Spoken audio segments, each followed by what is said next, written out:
I'm Jeffrey Archer, and I'm delighted to be taking part in Eason Asks.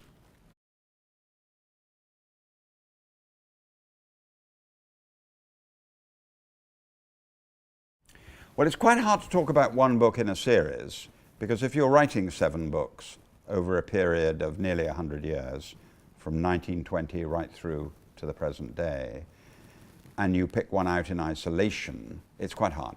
So it's a continuation of the Clifton family and what happens to Harry Clifton and Emma Clifton and to Giles Barrington, the best friend of Harry and the brother of Emma, and what happens to the wicked Virginia, who's still trying to bring them down, and their son Sebastian and his daughter Jessica.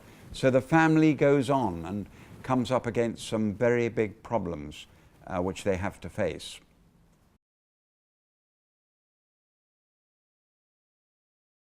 Frankly, when I get up in the morning, I have very little idea.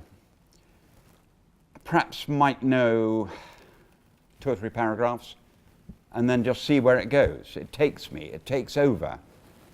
And that's the fun of storytelling. You don't have it all plotted out, because I think that's a bit dull. You'll end up where you expect to end up. If you don't know where you're going, you suddenly get a twist, you suddenly get a turn, and that's much more exciting.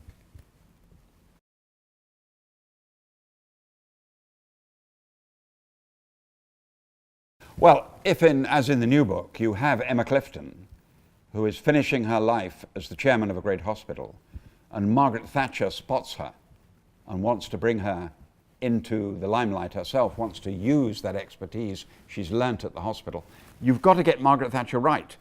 You can't have the readers saying, well, it didn't sound anything like Margaret Thatcher, and it wasn't like Margaret Thatcher. The same when in the last book I did Harold Wilson.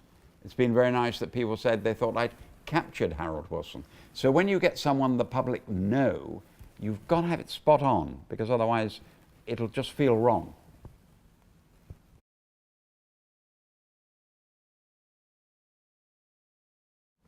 If you mean another author, it's hard to say. I'm a huge admirer of the great storytellers. I'm a huge admirer of, for example, Dumas, Dickens. I like storytelling. So and I read 2 or 3 books a week sometimes none when I'm actually writing, but when I'm usually on 2 or 3 books a week. So I'm being influenced all the time.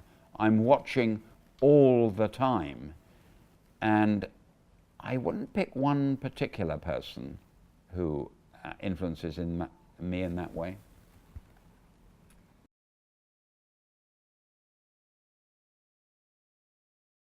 Nothing. Absolutely nothing. Get back in your basket and wait patiently. I refuse.